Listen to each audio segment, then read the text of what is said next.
I watched over 150 episodes of SpongeBob's new universe of 3 shows, and after 2 years, it's an absolute failure of a universe, and quite possibly the most obvious reason is the one everyone predicted right off the bat.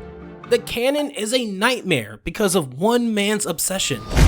So just to catch you up to speed, June of 2018 has longtime Nickelodeon president Zaima Zargami step down and Brian Robbins succeed her. He immediately states his intent to expand the SpongeBob universe, even going on record to say that on his second or third day, he already started attending meetings of the show, which unfortunately coincided with the passing of the show's creator, Stephen Hillenburg, who has been on record stating, jokingly, you know, one of these days they're gonna wanna make SpongeBob babies, that's when I'm out of here. Which is somewhat eerie when in the same interview, Brian references that same phrase. It's not SpongeBob babies, so to speak, but it is in CG and they're younger and cuter. Stop the cap! It's announced within 2019 a new SpongeBob spin-off show, which gets, at best, mixed reception, with showrunner Paul Tippett saying, and I quote, "I don't mean any disrespect to my colleagues who are working on this show. They are good people and talented artists, but this is some greedy, lazy executive-ing right here. They all know full well that Steve would have hated this." And by the way, he put hated in caps locks, that's why I felt the need to really amp it up. But anyway, Vincent Waller, another peer and longtime staff member, also states that Stephen Hillenburg prefers that they don't do crossovers. Fast forward to 2020, and we get the third SpongeBob movie, which dedicates a third of its runtime to Kamp Koral. Yes, Kamp Koral with the C, you're not hallucinating. And fast forward to 2021, we are presented with Kamp Koral and the Patrick Star Show, the former a prequel series about SpongeBob's misadventures at camp, and the latter an absurdist, intentionally nonsensical take on Patrick's life as he runs a TV show. Now we can fast forward to today, and the first seasons of both spin-off shows are complete. There's a crossover event between the 3 shows, which I covered earlier this year, and SpongeBob is finishing up its 13th season, gearing up for a 14th season. So how is the canon a nightmare? That's a fair question. Well, because no one cared to keep it consistent. So now both shows, really all 3 shows, have massive inconsistencies that casual fans spotted easily.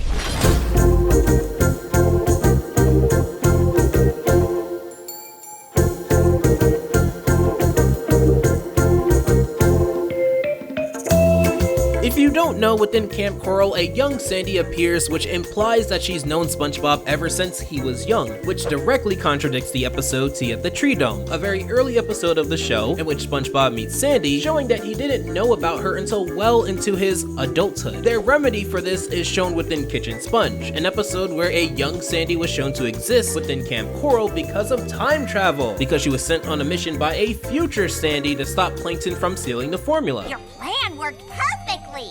The formula burned out before Mr. Plankton could nab it.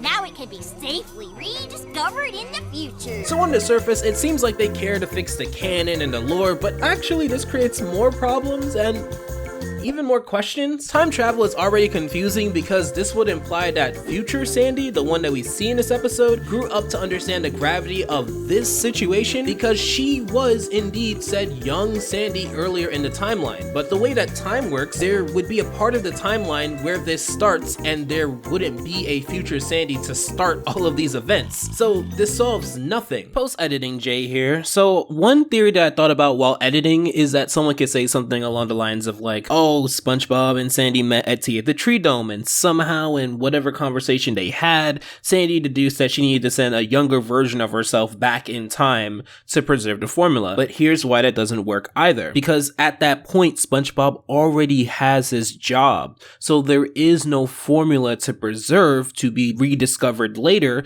if SpongeBob already has his job at the Krusty Krab. There's no way to make this work. But more importantly, yes, I did say formula. Yes.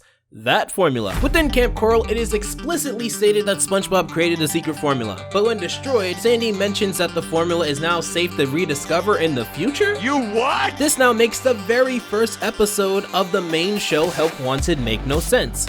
Just by process of elimination of how the first episode works, SpongeBob cannot be the person to create the formula, as he's the person applying for the job at the restaurant, meaning that most likely Mr. Krabs is the person who now has rediscovered the formula. If this is the case, why would he test SpongeBob on anything, given that SpongeBob was now the true creator of the formula. Does this mean that Mr. Krabs forgot who made patties in the first place, back when he was now allegedly at camp? Oh, Mama, that is a tasty patty. And it only took a few pennies worth of ingredients to make. You made this camp master a very happy crab, SpongeBob. In fact, how does he rediscover the patties in the first place? In the original episode, with the original lore, SpongeBob has nothing to do with the secret formula. He is a plucky young fry cook who wants to work at the totally hip new restaurant, the Krusty Krab. He isn't hired because he creates a better recipe, he's hired because he's efficient at his job. And we would later learn that he doesn't care much about the pay. However, if this Camp Koral episode matters, it destroys any logic in the first episode because at least one of these three people in this scenario would know who made the formula, what the formula is, and why SpongeBob specifically matters towards it. Sure, maybe SpongeBob forgot the formula in this new lore, in this new timeline. But he doesn't forget his camp experiences if the third movie and select episodes in the latest seasons of the main show are anything. Hi, Mr. and Mrs. Star. I know you were loving parents, but you really messed up your kid by ringing a bell whenever it was time for his bath. Oh, and let's get to the parents of the Patrick Star Show. Putting their quality aside, it doesn't help that as recently as the 12th season, we get Patrick's now old parents within the episode Patrick's Tantrum. Now, in fairness to them, this episode was supposedly finished in 2020, which is a year before the Patrick Star Show was released. So I don't hold it against the staff, but I do hold it against Nickelodeon because this episode was pushed a year back and released around the same time of the Patrick Show release that has new parents, meaning that if you bothered to keep up with both of these shows, you would have major dissonance as to who's actually Patrick's parents in the main show. This is the lesser of the two major inconsistencies because I'm sure we can all agree that Patrick now has a canon family, which is implied with his new show, but it makes all of these other episodes that include his former mother, former father, and former big sister Sam exist in the void. However, the issue is deeper here than who is Patrick's parents. They try to get in front of it by stating, quote, "We mess with canon a lot. I don't know if anyone knows this, but we don't really respect canon just for the sake of itself. Yeah, we see it like a jar sitting up on a shelf in the corner with a label that says canon on it, and we recognize that, but we also treat every episode like a standalone that can go anywhere in the universe." That's from Vincent Waller. The issue is that the era they're trying to pretend doesn't matter includes episodes that they bring back not just to be developed, but referenced in future episodes. I'm With Stupid is a season 2 episode. If the old episodes don't matter and canon is just this thing they just keep in the corner, collects dust, why would they bring back Doodlebob, who first appeared in Frankendoodle, which is a season 2 episode? Why would they bring back Handsome Squidward, for example? Why would they give Fred, who was at best a minor comedic relief, his own episode and backstory? It's because the team has created a giant paradox. The episodes don't matter if you want to connect with them or see how it builds into a grander sense of a show, but they do matter if you wish to reference them. The writing team wishes to disregard their sponge cake and eat it too, and that's why most SpongeBob references come across as cheap and surface level within the latest seasons because they only matter for recognizing it, pointing at it, and go, Oh my god, I remember that from the previous episode. and just never build anything on top of it, or at least advance it forward, even if it is in a vacuum. But even their claim here of disregarding lore and treating everything like it's in a vacuum, that's not even true. There actually is evidence that in the newer seasons, they clearly did develop things over time that did not exist in the older seasons. Now, the biggest example I can give to debunk this whole vacuum thing is the relationship between Mr. Krabs and Mrs. Puff. While they know of each other post Krusty Love, the episode where Mr. Krabs and Mrs. Puff tried to date, these episodes don't imply that they still continue to see each other romantically. In fact, there are episodes after this episode that not only imply, but explicitly state that Mr. Krabs is not interested in dating Mrs. Puff. I think we can work something out. Huh? You mean we should go out on a date? Interesting. No, I had something else in mind. However, within the post-sequel episodes, it is shown multiple times that they started dating and continue to date, as recent as episodes such as There Will Be Grease from season 13 of the main show. Eugene? What a surprise. We don't have a lunch date today, do we? Not with me. So no, they do not treat canon like it's a jar up on the shelf in the corner. They actually treat it like a dartboard in which someone who's blindfolded pick which aspects to shamelessly reference in the later seasons and which aspects to throw away under this excuse of the vacuum, which is now debunked. There is clear established development over time within the main show, meaning that there are episodes that explicitly cannot exist in a vacuum because they were made with the knowledge of previous episodes and what they built, and they also intend to continue the development of whatever that thing is, in this case, Mr. Krabs and Mrs. Puff. This means that the lore in canon matters and doesn't matter at the same time. Is that confusing for you? Don't worry, it's confusing for all of us as well. But obviously, who cares? This just means that casual fans just have to individually discern what matters and what doesn't, which is just too much for someone just trying to enjoy a universe, which is why a lot of people simply don't bother. I mean, when the movie and the show spell camp in different ways, Mr. Krabs is the cook in Camp Koral, but the camp master within Camp Koral, Squidward and Larry were campers that got promoted to troop leaders. You can see that they were literally coming up with the lore as they went. On top of easily retconning things that fans came to remember, this also means things established now don't matter because they can and probably will be changed if they need to. This makes it tough to find good development, which hurts being connected to the show when you can't get clear answers on a lot of stuff. Now, certain pockets of the fanbase try to explain this by using dimensions. And you may think that shows exist in a vacuum, there's different dimensions, so the inconsistency argument is irrelevant. Well, within Camp Koral, we are introduced to original characters, Narlene and Nobby, who did not appear before the creation of Camp Koral. However, we get episodes such as Something Narwhal, This Way Comes, and Upturned Girls, the former acknowledging the history that Narlene shares with SpongeBob back at camp. This means that Camp Koral and SpongeBob have to exist within the same dimension. However, Camp Koral has an episode called Help Not Wanted, in which Patrick's new dad, Cecil, shows up towards the end of the episode, and we are shown the rest of Patrick's family in a clear 2D style identical to the Patrick Star Show, meaning that Camp Koral also exists within the same dimension as the Patrick Star Show, meaning that all three shows are connected. It's not just Patrick's imagination, as some people within the community would love to believe about the Patrick Star Show. Post-editing Jay here again, I realize that someone might say technically that the Patrick Star Show and the original SpongeBob show is in 2 dimensions and Camp Koral is in 3 dimensions, so technically they exist in different dimensions. Okay, smart guy, take me to the 4th dimension then. And no, time doesn't count. I want you to take me to the 4th dimension. Since you want to show off your science so bad, you want to show off that you know science, that you know the different dimensions, take me to the 4th one. No? It's impossible? Just like all of these 3 shows being in different dimensions. Exactly what I said. Debunked you again. Now let's get back to the video. But even if you personally just don't see the problem in the lore being a bunch of spilled SpaghettiOs on the floor, the 3 shows aren't even offering anything that any other comedy show doesn't do just as good, if not better. As a person who's followed the development of post-Sponge on the Run SpongeBob, Camp Koral, and the Patrick Star Show, I've been doing it for a long time on this channel. I might be the biggest person doing it. I want to be the first to say that even though the canon is intentionally made to be a nightmare, this does not impact the quality of the individual episodes. In fact, I would go as far as to say that both shows actually have gotten better since the first few episodes I've seen and covered, and they explore more into their unique atmospheres. And I think they deserve a spotlight because I am not trying to be a hater here. There's actually a lot of good things that I've seen when watching the entire show and what it had to offer. So let's start with Camp Koral.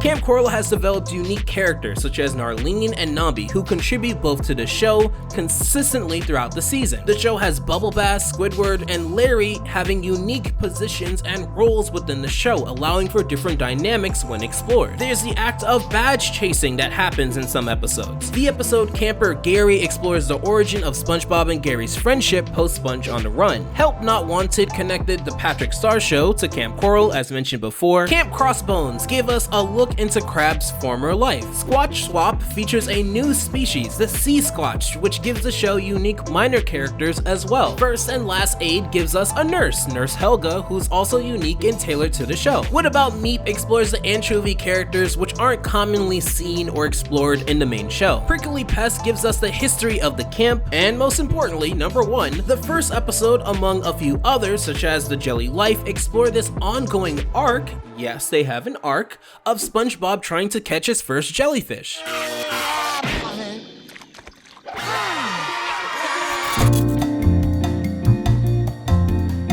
Similarly, the Patrick Star Show explores the family and the greater world, such as Super Sitters and the Patterfly Effect, which explores the time closet that Patrick has in his room. It's a very unique object in his show. You have Home Ec and Hostapalooza, which showcase Squidina. You have A Space Affair to Remember, a really good episode, which explores the anniversary of Patrick's now parents. The Minor Pets even have episodes dedicated to them, like The Uncredible Journey, where shown an extended family member within Which is Which. Pearl Wants to Be a Star explored mixed dynamics, and what I mean by that is like dynamics where two different shows and what their characters represent kind of come together. You have Mr. Krabs from the OG show, and then Grandpat, which was made specifically for this show, but then also in an episode they explored Pearl and Squidina. Get Off My Lawny explored Granny Tentacles. There were also episodes that explored the aspects of the show in Patrick Star Show, such as the Starry Awards, which explored award shows as a concept. Bubble Bass Reviews explored reviewers as a concept. Stuntin' explored stunt doubles as a concept. Within the second season, the Patrick Star Show Cashes In explored budget issues and merchandising as a concept. And one of my favorite episodes this year, we also have the Little Patskulls, which gave history to not just Grandpat, but also made attempts to tie the universes together with a mixed group of characters.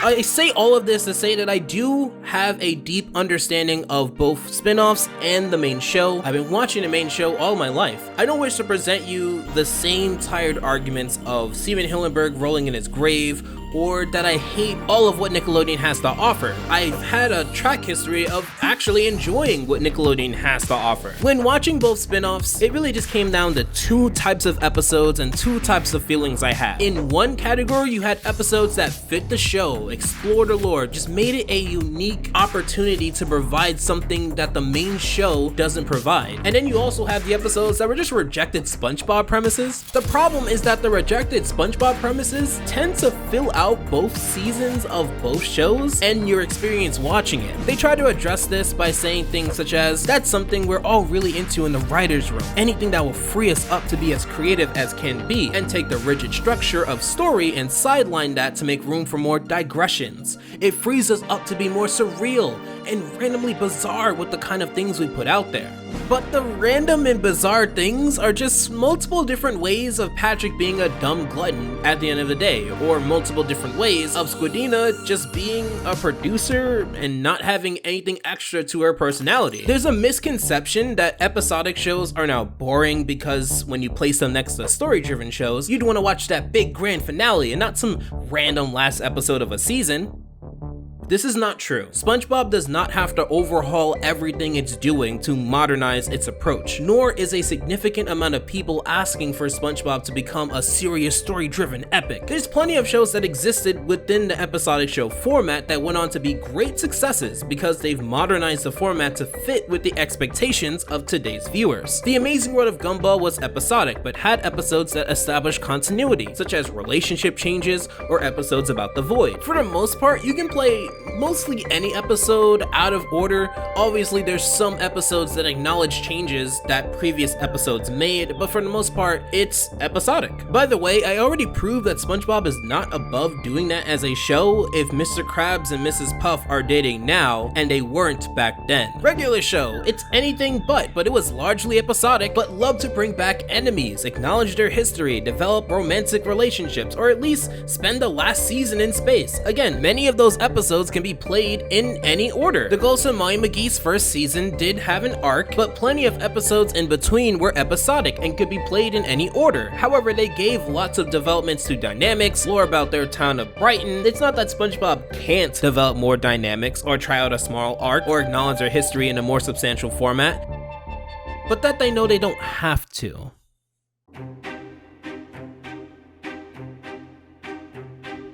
Look at the entire landscape right now between what everyone is offering this year. Oddballs, Velma, Moon Girl, Craig of the Creek, Fiona and Cake, Unicorn Warriors Eternal, Teen Titans Go, Kif, Haley's On It, South Park, Bluey, and so much more. Many of these shows are trying to say something or build something. Many of these shows, even if they were escapism, even if they were episodic, tried new and different things. Craig of the Creek is not just 11 minutes of slice of life, full stop. Moon Girl is not just 22 minutes of superhero girl, full stop. Teen Titans Go, as flawed as it is, has explored the DC universe in a way where it's not just 11 minutes of comedy all the time. Velma, as bad as it was trying to say something.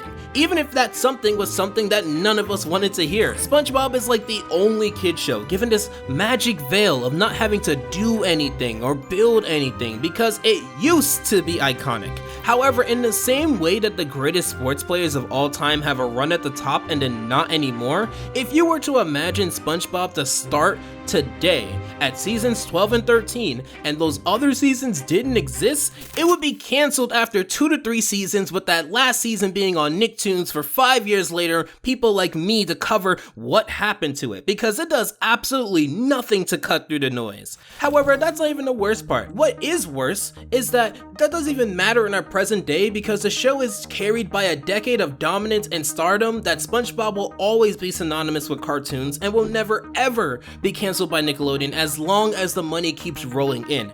Add on to the billions with the B it's made through merchandising alone. Add on to the fact that Paramount Plus is not profitable, meaning that Kamp Koral, which is a Paramount Plus show, it's not a Nickelodeon TV channel show, is not and will not offset those costs. Add to the fact that the Patrick Star Show is not even on Paramount Plus, it's on Hulu, making their advertisement misleading because the SpongeBob universe is not only on Paramount Plus. And you get to the core of this issue.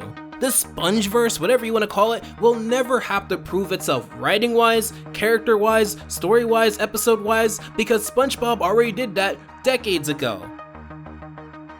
And that's what people remember. But that's not even the worst part. Given that we're hearing about the streaming wars right now, the writing team is the first to be cut and strained across several episodes. Given that many staff members appear on all 3 shows, it's a no-brainer why so many of these episodes felt the same. Plus, when seasons are cut down and you're not given that much time to flesh out fresh ideas, new ideas, innovative ideas, you're gonna get what works and what works only, and never anything more. It's not that the show doesn't have the capacity to make good episodes. I just went through all of the potential and all the great things that they've done. I don't want to paint this at all as the writers being lazy or uncreative, because many of the good or great episodes that I found within the spin-offs were written by those same people, showing that they are incredibly funny and creative. It is at the show, the franchise, the universe, that everything from the top down has no incentive to be anything more than just good enough, when many shows around it are trying and don't have that safety net and are forced, actually incentivized, to give different and unique experiences just to justify that new season.